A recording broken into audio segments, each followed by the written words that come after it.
Agachamento.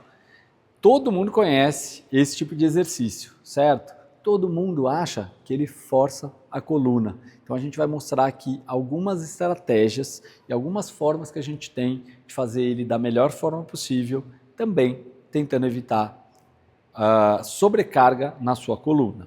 Então a primeira coisa que a gente vai falar, antes de mais nada, é a posição que você deve encontrar para o seu agachamento. Tá? Muita gente indica ficar com a ponta do pé para frente, mas o seu quadril ele é diferente do meu quadril, que é diferente do quadril da sua mãe, e assim vai, né? Todo quadril ele é diferente, então a gente precisa entender qual a demanda do seu quadril. E para mim, ficar parado com os pés nessa posição já não é confortável. Então observa como você está parado agora, ou fica de pé e observa qual a posição que você fica mais confortável. Provavelmente essa é a posição que você vai achar a posição ideal para os seus pés para você agachar. Dito isso, o meu é um pouquinho mais afastado. Geralmente, a gente não vai abrir demais os pés, também não vai deixar eles demais fechados, um pouco mais aberto do que a largura do quadril. Geralmente, entre a largura do quadril e a largura do ombro. E se você agachou e sentiu que essa posição ela é desconfortável, procura a posição mais confortável possível, tanto da abertura dos pés, quanto também da largura que você está abrindo esses pés, ok? Isso é muito importante você perceber. Então, o seu agachamento ele é diferente do meu agachamento e está tudo certo. A gente vai achar o agachamento ideal para você. Então, o meu um pouquinho mais aberto, o seu pode ser mais aberto, mais fechado. O importante aqui é a gente achar uma posição boa que você vá agachar e deixar o seu quadril quase na mesma linha do joelho ou até muitas vezes abaixo. Porém, eu não posso descer tanto a ponto de que meu bumbum faça isso que ele está fazendo agora. Repara o meu bumbum, ele entra quando eu desço demais. Essa báscula de quadril que a gente chama, isso leva a uma sobrecarga na minha coluna lombar. Isso a gente não quer. Então eu vou parar antes de fazer essa báscula. Aqui é o limite do meu agachamento, na posição que ele começa a bascular ou até um pouquinho antes, ok? E, claro, você não pode ter incômodo. Se eu desci e sentir algum incômodo, eu vou descer um pouquinho menos, que eu vou gerar menos sobrecarga, ok? Essas são as premissas básicas para a gente começar a fazer o agachamento da forma mais adequada. Importante aqui, peito estufado, ok? Olhando lá para frente, faço o meu agachamento na posição dos pés que eu já expliquei. E aí, agora sim, eu tenho um bom movimento. Outra coisa importante, um erro muito comum, é as pessoas acharem que o quadril tem que ir para trás porque o joelho não pode passar da ponta do pé. Não. Se você joga demais o quadril, você não consegue descer tanto. E isso não é um movimento correto do agachamento.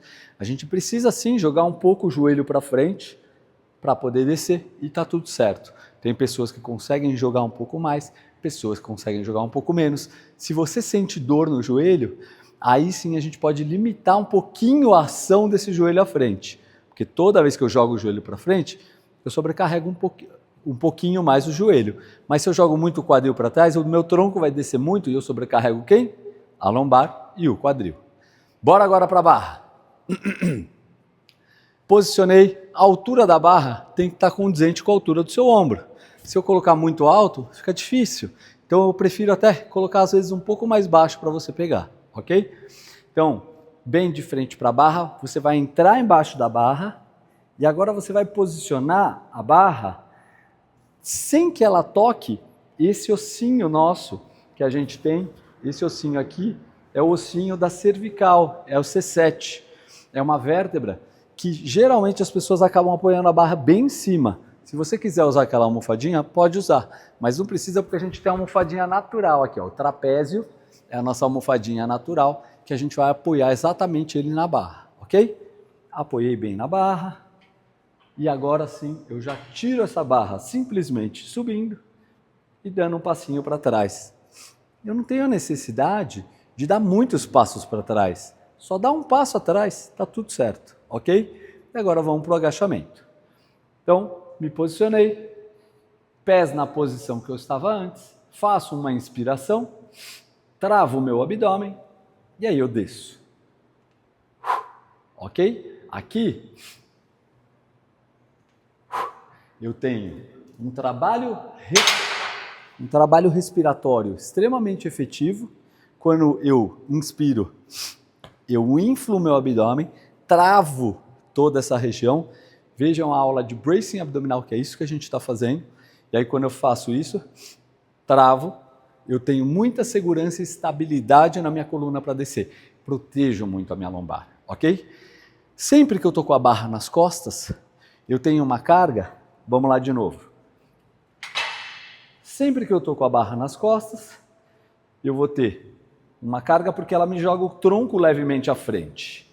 Se eu passo essa barra para frente, o meu tronco ele desce mais retinho do que ele desceu antes.